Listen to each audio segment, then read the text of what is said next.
Well, hey there, my friends. Welcome to Carpo's channel. As you can see, it's a little bit dark. I could possibly turn up this candle, but then I would burn down my nice little oil lamp that I have here. And I'll tell you, having an oil lamp is something that I'm grateful for. You know, it's not, we haven't lost power or anything. I'm just sitting out in the bus, and when I was going through my my stuff the other day, I'm really trying to kind of downsize and get rid of things, and I was looking at my emergency kit stuff, and I noticed I have a whole bunch of oil lamps and a couple of these that were given to us by, who knows, family, friends. I don't even know where I got those, but they work wonderful. I mean, they turn out pretty bright, got a nice little wick in there, and so anyhow, I thought I would make a video and just talk for a minute about life. I'm currently trying to find my own way through life. Sometimes having a candle like this seems like that's kind of what life is all about. You know, just you have one little candle to navigate your way through life, and it's easy to extinguish and have to relight. Getting the motivation to get things done, to start new projects, and I really, not envy isn't ever the right word, but I look up to the people who have the motivation and the inspiration to go out and start large projects and then follow through with them long term. Not just like take on a business or, you know, a line of work or a project where, you know, each day is different, you know, or each day is the same, but rather a project where you start from the beginning and work your way to the end. Like writing a book, for example. You know, I've tried to write a book. I wrote one that I published on Amazon a few years ago, and it was about finding the answer to life. And now I don't ever talk about it because it's like, you know, a silly book to me now, even though I still stand by it. You know, basically the book was like, you know, who knows? And that's but I've been working on this other book, and it makes me think about projects that I'd like to finish that I really can't. Sometimes I feel like I just need a little bit of time to like think it through, but then when I have a little bit of time by myself, or in my head, or laying in bed, or whatever it might be, I just can't seem to push myself to, maybe not push myself, but I can't seem to organize my thoughts well enough to, you know, say this is what I have to do, and set out a path, you know.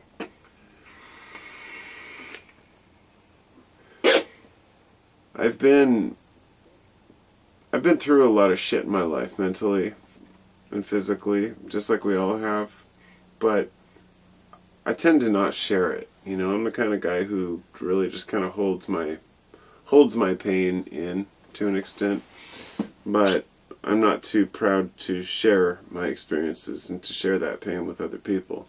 I have, basically it comes down to not wanting to burden other people, nor to want to feel like a victim, whining about my own problems, because I know that many of them are self-created. You know, it's like interestingly, I was watching this thing earlier on OPB. It was just, I had autoplay going on YouTube, and it was this newscast OPB for, I don't know how long ago it was, but it was about the middle class and the disappearing middle class. And they were interviewing this guy, and he was talking about how he was amazed when he did the research and found out that, you know, something like 47% of people in America, or at least working people, you know, working class people who earn an income and have a home, something like 47% of the people could not come up with $400 if they needed it in an emergency. And I guess that didn't surprise me too much, but this includes the entire middle class. And they said something like the same amount, like 45% of people couldn't come up with $2,000 within 30 days if they really needed it. Now that's a little larger of an amount, but $400 is something that I think that, most people should have on hand, of course. But anyhow, that's not the point. The point is, I grew up through a lot of times where I didn't even have a dime. We were scraping and going to the store and trying to pay for the groceries by, using our calculator. And I'll say, we made it through those times, and we still have rough times now. But we're not. We don't play the, extreme poverty game anymore, in other words, because we did buy a house in 2004, and we were really lucky to get in before the housing crash and got a good deal on it, on a stated income, and, things just worked out. But in spite of all that, and having a home, and, it's still really hard to kind of look and realize that you're just living hand to mouth like everyone else is. Like, we're all just one step away from being completely screwed, and quite literally sitting in the dark with our candles. So no matter how much you may think that you're stable, being homeless is just a step away. And I'll tell you, to finish up on the kind of lost track on that guy I was talking about when he was complaining about how the middle class has, how he didn't have enough money and he'd been broke so many times. The lady that was interviewing him, she said, well, you do realize you live in the Hamptons, right? And yeah, he said, yeah, because she asked him straight out, what decisions have you made that have made your life more complicated and put you more in debt? And that really is the key question. Because sometimes I sit and I wonder, my wife and I, we don't struggle, but we're not rich. We have struggled in the past. But today, I ask, what is different? Well, my wife has the same car we bought 10 years ago. My car is it was a $1,000 Honda I bought off a friend of mine. The only thing that we've spent any money on in the last several years was the school bus, which, cost a few grand. But I'm sitting in it now. It's my, a beautiful place that I can escape to. It's like a second home. And to me, that was the one expenditure. And the whole cost of this whole bus was still not even a quarter of what just a moderate car costs new.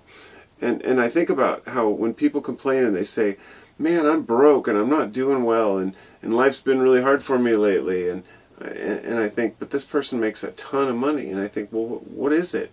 Oh, well, you live in a frickin' 5,000 square foot house. You've got 2 Mercedes and a couple Beamers and a boat and a quad and all these other toys. And I say, I just can't feel any empathy for people who aren't good with their money, who think that buying stuff is going to make them happy. Because as a guy right here, who knows, I could buy things like that over my lifetime. And some of them are fun, but I really am utilitarian in that way, I guess. And I just don't understand how people can be so stupid with their money and then complain because the middle class is losing ground. You know what I mean?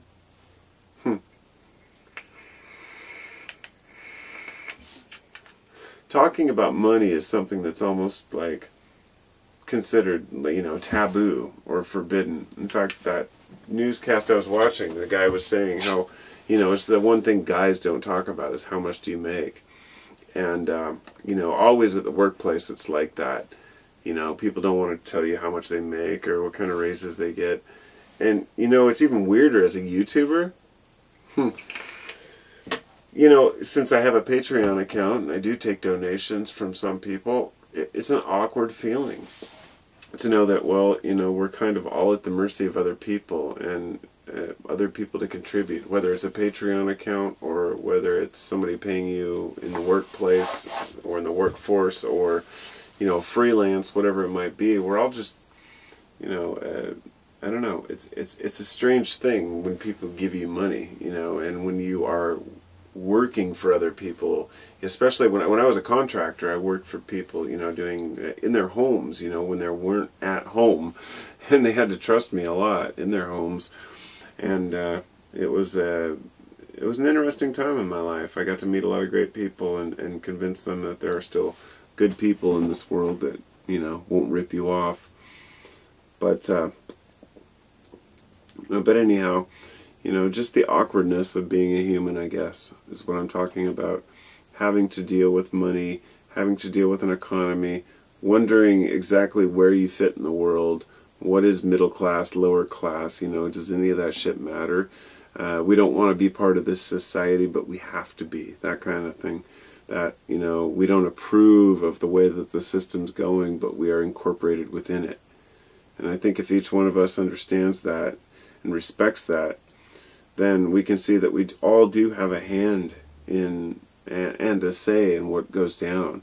And that, you know, we can't just back away from everything and say, well, I don't care, let it all collapse. But at the same time, we don't have to be completely invested to the point where we're arguing with one another about politics and fighting about the stupidest things, you know. I had a good friend of mine, he texted me the other day out of the blue, and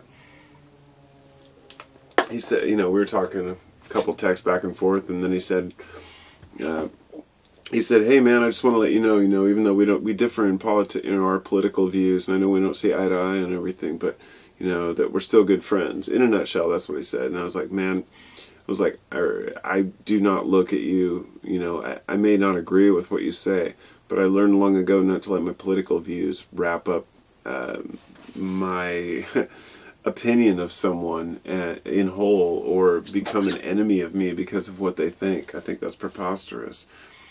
I think it's really crucial that we all look at each other as human beings and see not what do we believe as far as religion, or what do we think politically, but what kind of values do we have, and what do we really care about, you know? I think most of us have the same values. I think that some of the smaller details come in with things like, for example, abortion, you know, where one person considers a life to be after some baby's born, and another says no, it's not a life. And you know, when it's it's a life when it's a fetus, and it goes on and on, back and forth. But both people, nobody wants to kill babies, and I'm sorry to use that extreme example, but it's a battle back and forth. But nobody wants to hurt and kill babies. What it comes down to is there's a deeper understanding that, you know, what if a woman's pregnant that, you know, can't take care of the child?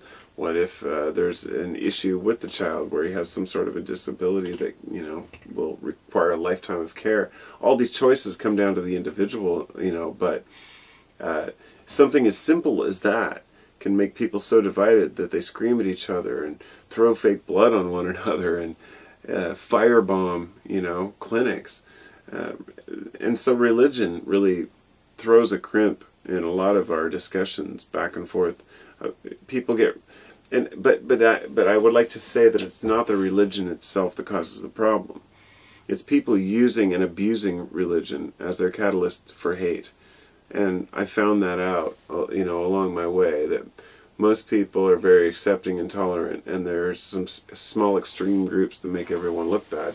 Same with Islam, you know, the extreme Muslims, extreme Christians, extreme Buddhists right now, you know, who are literally slaughtering the Rohingya people because they're Muslim.